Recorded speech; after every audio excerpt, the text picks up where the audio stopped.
Hi, everybody. Welcome to HealthRIGHT 360, where we provide substance use disorder treatment, mental health services, primary medical care, dental care, services to help people access housing, employment services, educational services, basically everything that our clients need to help get well and get better, do better, and be better in their life. And hopefully, at some point, we're able to offer an overdose prevention service here, otherwise known as a supervised injection facility. We would like this here because we think it makes sense. It makes sense for a couple of reasons. One is because people who overdose and die never have another chance at recovery, never have another chance at reuniting with their families and having a healthier, better life. And two, because there's a lot of research that supports it, that helps people link to care and improve their health outcomes. So, because I work in this field, I talk a lot about this, and I get a lot of questions about these services. And the questions are often, the ones that are directed to me, are often about, aren't we enabling people who are using these services? Aren't we enabling addiction? And to this I say, absolutely not. People who live on the streets and who are publicly injecting drugs, those people live in a great deal of pain and misery. And pain and misery and shame do not lead people to health or recovery. They keep people unwell. They keep people where they're at.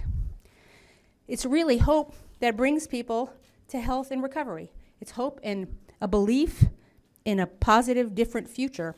And if a person can't have it for themselves, somebody else has it for them. And I know this not just because of the work that I do and have done for most of the past 30 years. I know it from personal experience. I am a former injection heroin user and got my recovery through Haight-Ashbury Free Clinics, which is one of our programs at HealthRIGHT 360. Over 30 years ago. I think I came to Haight-Ashbury Free Clinics detox like 9 times. And every time I came in, I was welcomed. I wasn't treated with shame. I wasn't made to feel embarrassed.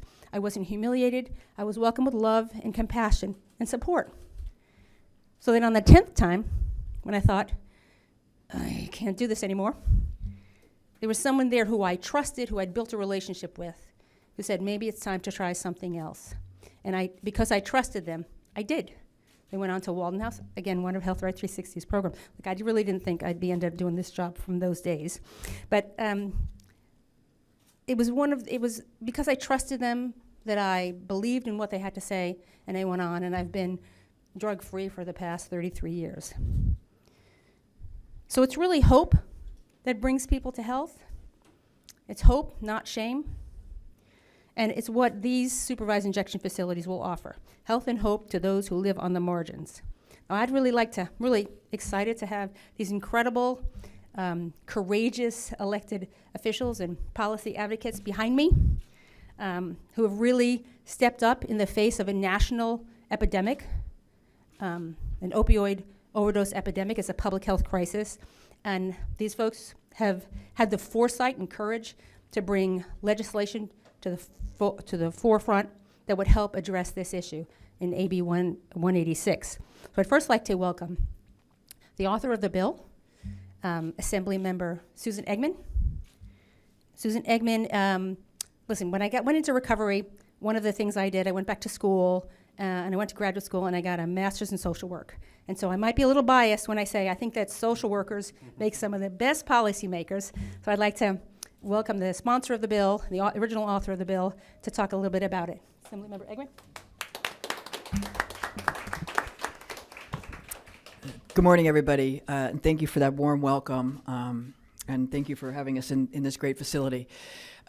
So I'm Susan Eggman. I am a social worker by training, a politician by accident, like most of us are, I think. But there comes a time when you work with people for years on the streets, and you work with people in recovery and in different parts of their life, until at some point you realize we can only talk about things so much. But unless we have laws and policy in place that actually allow people to rise to their full potential, then we're not doing our full job. I'd like to specifically thank one of my staff members, Logan Hess, who was a champion of this bill the whole way through, and it wouldn't probably have been possible without him. So sometimes brave assembly member only get brave when they have brave staffers who say, this is a great idea. So I, shortly out of the military, I worked in substance abuse. I saw the epidemic go from heroin to crack cocaine to methamphetamine back to opioids. During that time, what I learned, and then as becoming a professor of social work, that one of the things that's already been mentioned is this issue around relationship. I could teach my students all I wanted about different theories, about what works, what doesn't, but the most basic thing that we can do is to connect with somebody on a human level and treat them with dignity and respect. And that is the whole idea behind the safe injection sites. And I think when we look around and when we tell stories about who we are as a society, when we talk about who we are as a people, as a country, as a state, I think we think about the fabric of who makes up that. Is it journalists? Is it politicians? Is it rich and famous? It's all those, but it's also the people who live amongst us on the streets. It's also those people who, when we walk by, we have that moral crisis within us to say, what are we doing? Are we doing enough? Have we tried enough? Do we judge? Do we offer hope? What do we do? And so I think this bill comes on the back of that, of really understanding that we have a crisis. And seeing the evolution of people's willingness, I think, to think outside the box and try different things. We have long been a law and order kind of society, and I think we're realizing now that we need to work towards a little bit more humanity. We introduced this bill 3 years ago for the first time, and I couldn't even get a vote in the first committee.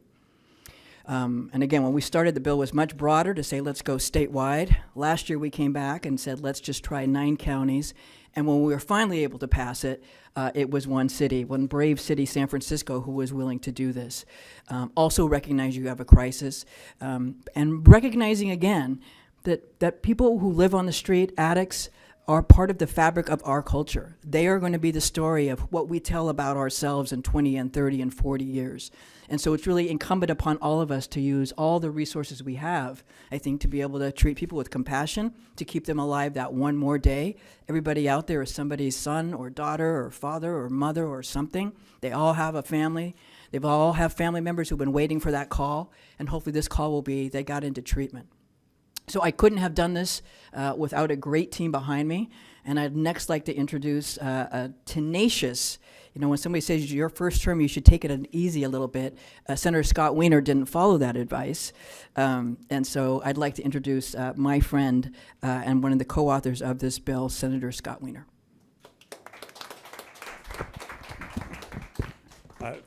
Thank you, Susan. And I try to be tenacious, but Susan Eggman is pretty much the definition of tenacious.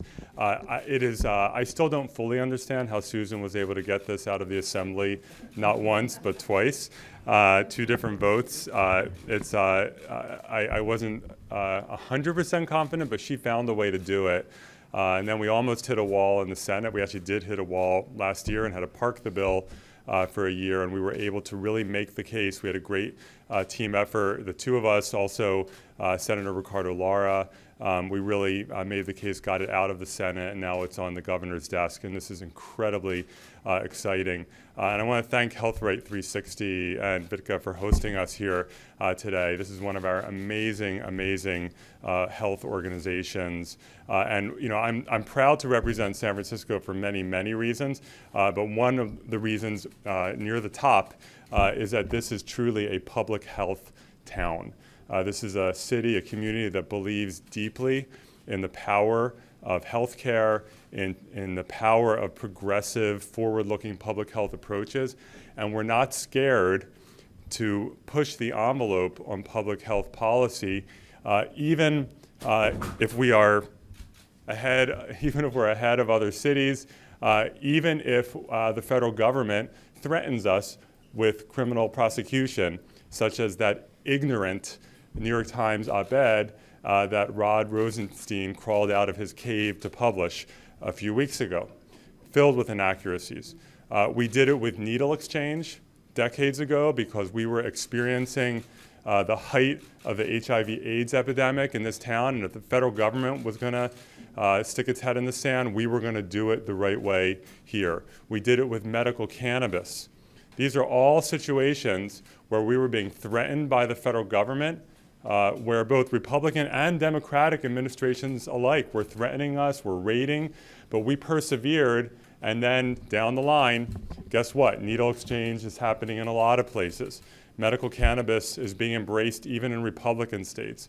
So yet again, despite threats from our federal government, we are going to move forward here in San Francisco and show the rest of the state and show the rest of the country that this can be done. We know from every other city and country, Australia, Canada, Europe, every other place that does this has succeeded.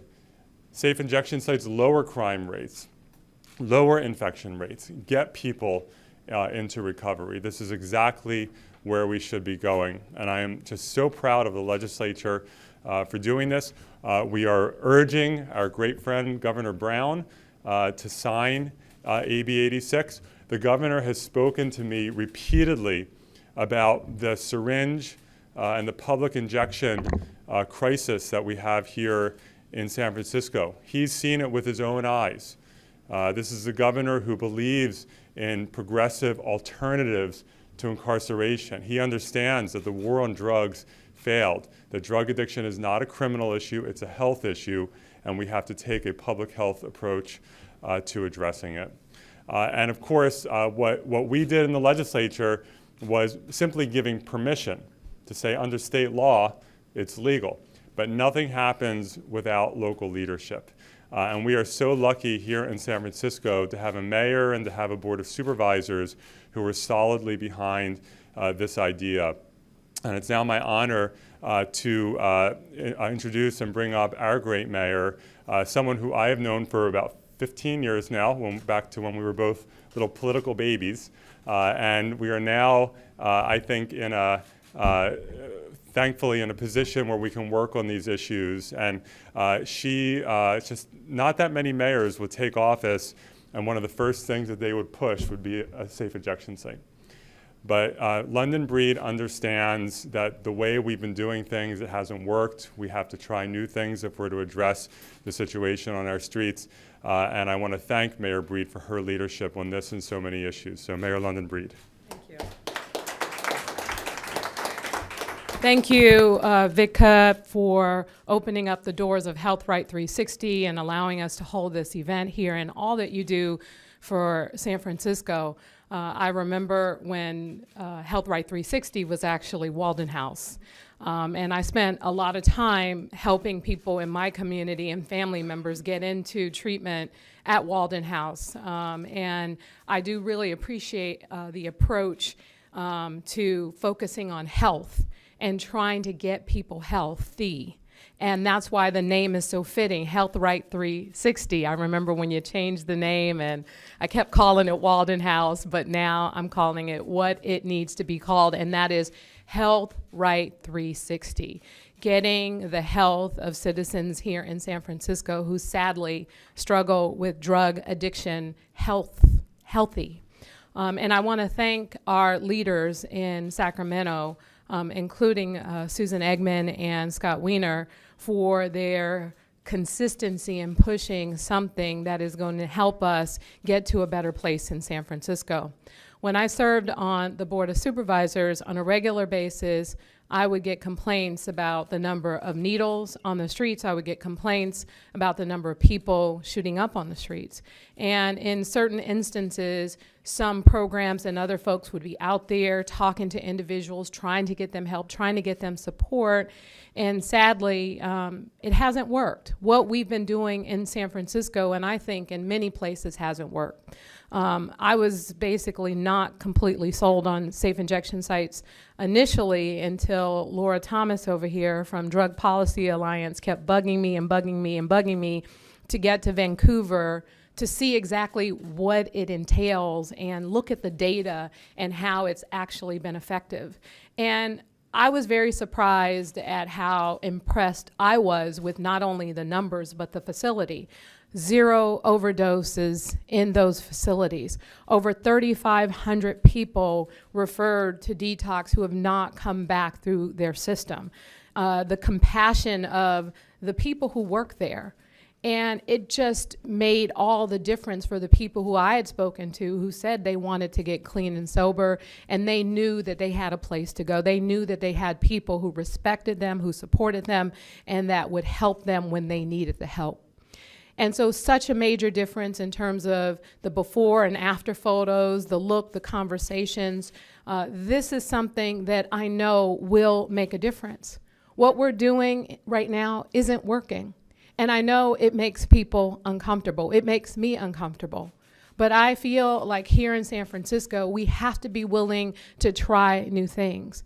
Just because we don't want to see people shooting up and we don't want to see the needles on the street doesn't mean that it's just going to disappear without taking real action to get us to a better place here in our city.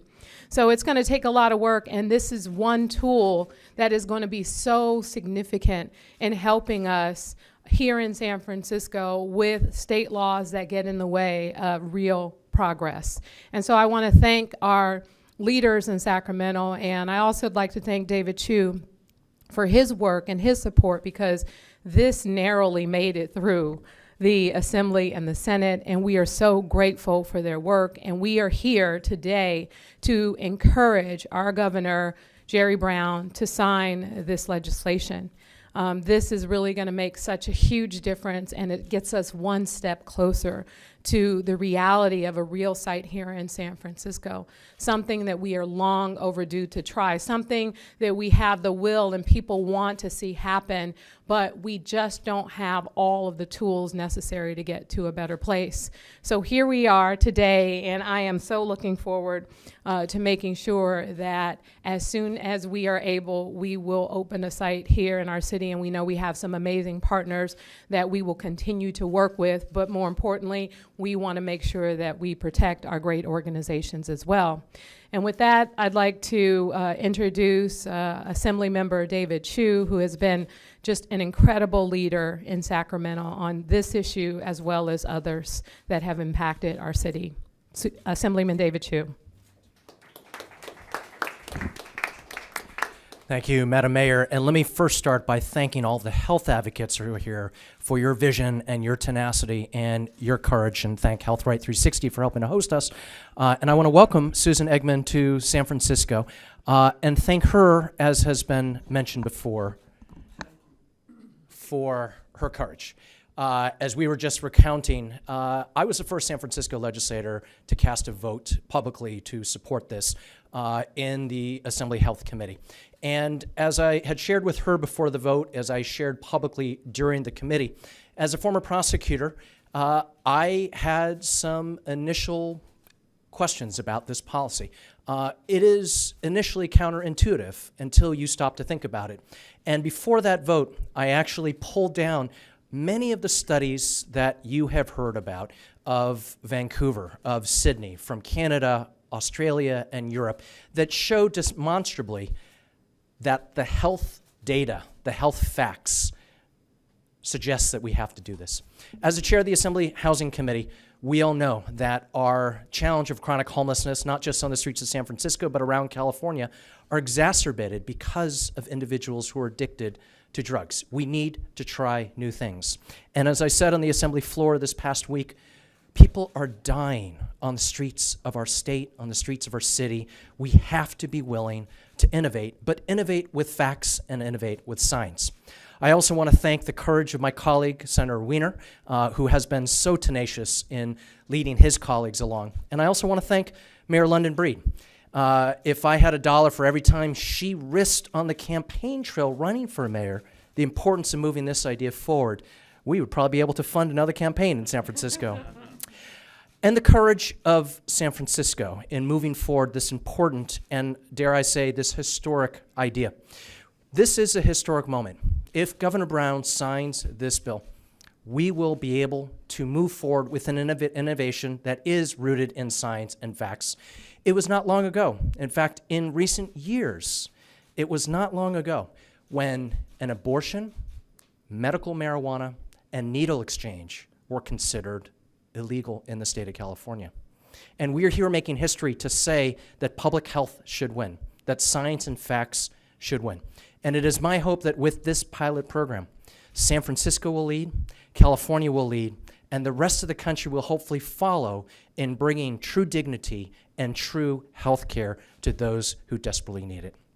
And with that, it's my honor to bring up one of the earliest advocates for this policy. Laura Thomas is the Executive Director of the Drug Policy Alliance. Ms. Thomas.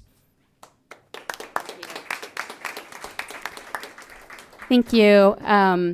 It's an honor to be here in HealthRIGHT 360. Its predecessor, Walden House, saved the lives of some people who are very important to me, and I owe Walden House and now HealthRIGHT 360 a huge debt. And it's amazing that so often the pushback that we get around supervised consumption services, as Vitka mentioned, is that they are enabling drug use, that they are not going to help get people into treatment. And it's been amazing to have the treatment providers across California working with us on this legislation to be able to push back on the myths and misperceptions around what leads people out of problematic substance use.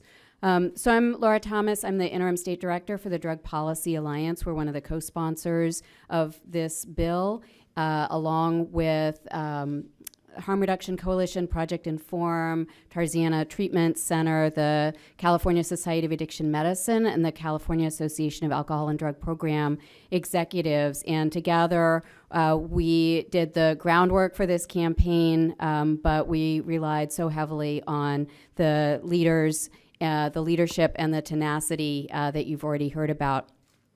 And the reason that we're working on this, the reason that we've been pushing for supervised consumption services is because at the most basic level, they save lives. And we know that these are lives that need to be saved. They are people who may not be reached otherwise, and we all deserve better. San Francisco deserves better. We deserve clean, healthy environments. Everyone does, whether it's people who use drugs or those of us who have homes to go to where we may consume our substances, our glass of whiskey in peace.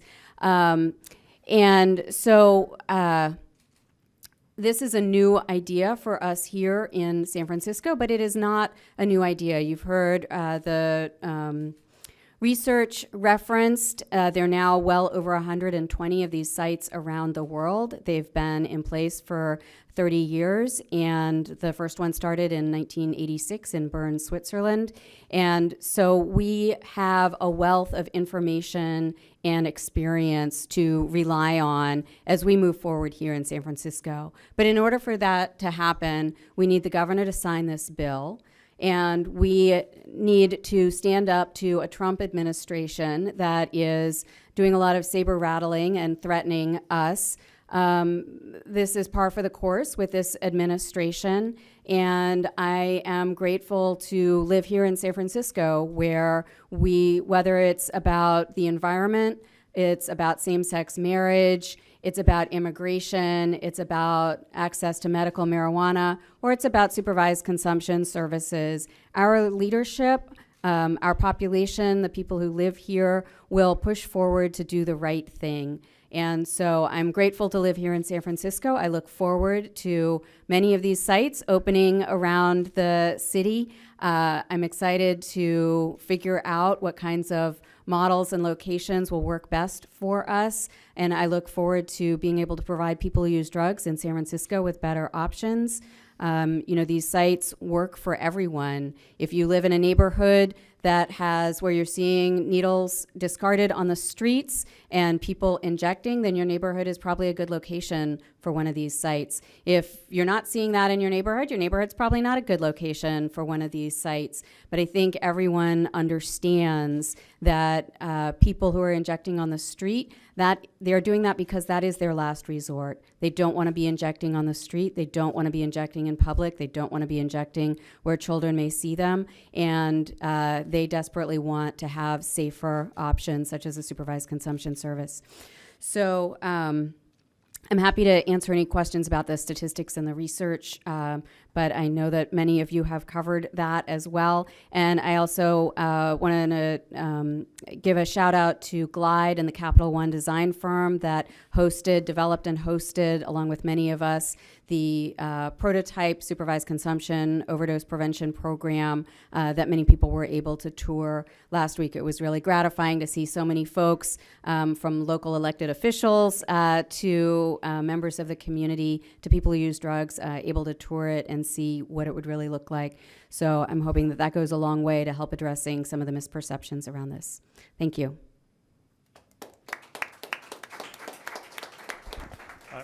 I now want to bring out my neighbor and my representative on the Board of Supervisors, Supervisor Raphael Mandelman.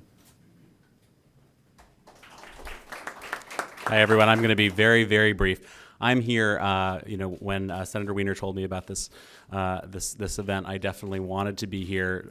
Folks in City Hall disagree about many things, but this is not one of them.